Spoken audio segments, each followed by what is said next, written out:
We all dropped into Verdansk in March 2020 with a passion to be the best and to get all of these Warzone wins. However, in the recent months, this passion seems to be dying out and diffusing away with a new, more negative opinion towards the game. But why is this? Why has Warzone fallen into this negative trap? For the first few months of the game, players like me and you, we kind of had this experience of changing metas and kind of discovering new movement systems to get around the map more efficiently, and we weren't really worried about the bugs, the campers, and the cheaters. We were just enjoying it. This was despite there being a meta of the MP5, the Modern Warfare MP5. This stuck around for a long time, and despite this, we all enjoyed the game. And the general game mechanics seemed to be unchanged until December 2020, when the release of Cold War Season 1 would see the first evidence of a downfall in the game. Now, when Cold War was released to the world in late 2020, there was a whole new movement system, a whole new engine, and loads of new mechanics, as well as a whole new system of guns. Now, this refresh should seem as welcome, you know, different from Modern Warfare 19, very different in fact, a very different colour scheme, and almost it should make us excited for this whole new feel. However, the game released to us being unfinished, and it had lots of bugs to begin with, and despite this, it was one of the best selling Call of Duty games, with around 6 million units sold in the first 6 weeks of the game being released, mainly due to the success of Modern Warfare 19. Now, when these new guns and all of this new kind of system was integrated into Warzone in December 2020, Warzone was basically filled with loads of bugs and OP metas. Now, this included the FFAR, DMR, and many other guns that we all remember, and they're all stuck in our memories as probably the most OP metas. Now, as well as this, Raven Software took over as the kind of head of development for Warzone, so they took over from Infinity Ward, and so this led to lots of blame being put on Raven Software due to the slow fixes to all of these meta guns, such as the DMR, which took about a month to be fixed, which I'm sure you remember was very, very painful for certain people who didn't really like the DMR, and to be honest, for all of us, it wasn't a healthy time in the game. Now, in April 2021, there was a whole reskin due to like Cold War, which is called Verdansk 84, Verdansk 1984. This had a whole new colour scheme and loads of new POI locations. This included summits, salt mine, mines, stadium, array, and many more places like factory, so on and so forth.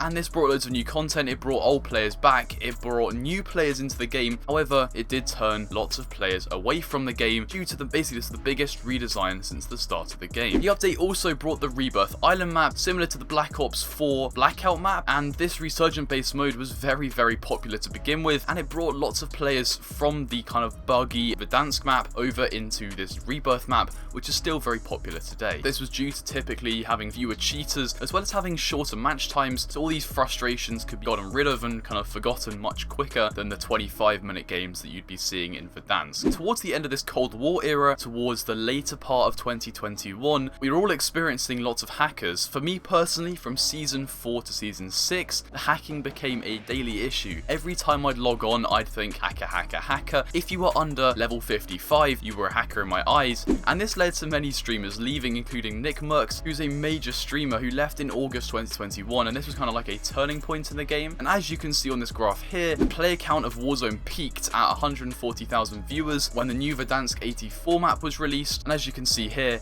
it was from this point onwards where the game has been on a constant downfall of viewers and has never peaked again. Now, coming towards the end of the Cold War era, as you know, the hacking got worse and worse, and metas such as the Bruin, the Psychovs, the underbarrel for the FR556, and many more, basically they all just arose, and this led to many streamers leaving. As I've already mentioned, Nick Merckx left, and it also led to many players just giving up on the game and moving to other popular BRs. Now, when Vanguard was released to the public in November, this brought positive opinions, to be honest, for multiplayer after the Cold War release, which many people found not very good at all. However, very soon after its release, the shotgun meta reigned as OP, and it was pretty painful to play, which led to those positive opinions diffusing pretty quickly. And soon after the release in December, only about a month later, the new map Caldera would release to replace Verdansk. Now, many people were very optimistic about this release because after 2 years of playing Warzone, it was needed to have a brand new proper big map, and Caldera was this. Now, this brought back a brief interest in the game, as you can see by this graph. Player count in the Twitch viewership increased by about 20k viewers, and on YouTube there were many streamers as well, so the viewership had increased by a lot. However, this peak viewership on Twitch was still almost half as much as the peak viewership only about 6 months earlier, which just shows that the popularity of the game was descending, and this new map had either come too late or it just wasn't enough to bring back all the popularity. Now, the new map brought new play styles. It was a very different style of map. It was less building-y, but instead it had more bushes and more trees, which had people camping in them. The new map was good. I thought it was pretty good. However, it was still not enough to bring back people like Nick Merckx, and I'm going to use him as our case study because it kind of shows that overall it wasn't enough to bring back the large player base, which was showing the real decline in the game.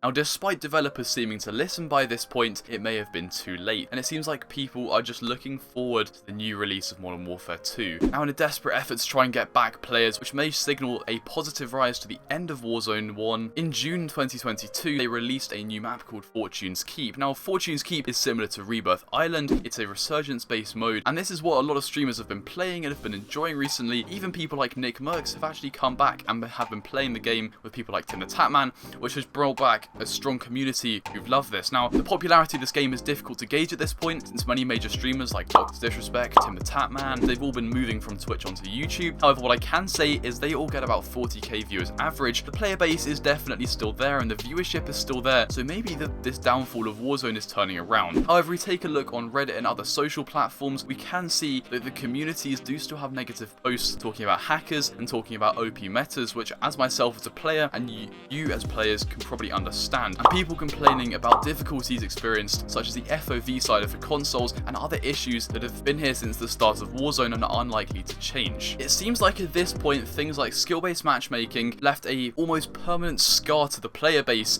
and so this is what's led to the downfall of Warzone, in my opinion. If you think about the start of 2020, everyone had this spark to just come on and grind and get all these wins. However, this spark seems to have really died out, even for people like myself, and I think we're all hoping that Modern Warfare 2 is going to reignite this spark to make us want to grind and just really improve, because that's what's going to happen about the Warzone community. It feels like the game's almost dry and there's not much that can be done at the moment to revive it. It seems like a lack of new guns and just the tedious unlocks every other month just to get the new meta gun, or even every few weeks, is just too tedious, and until then we can only really hope that Warzone is going to continue to improve. And it does seem like we are improving. However, as we can see by the data, until now we have been on a downfall. We can only hope that the Warzone community and Warzone as a whole with the developing team is going to go up, so hopefully we can end Warzone on a high note. I don't want to end Warzone having a sour taste in my mouth, and hoping that we can end Warzone on a high note.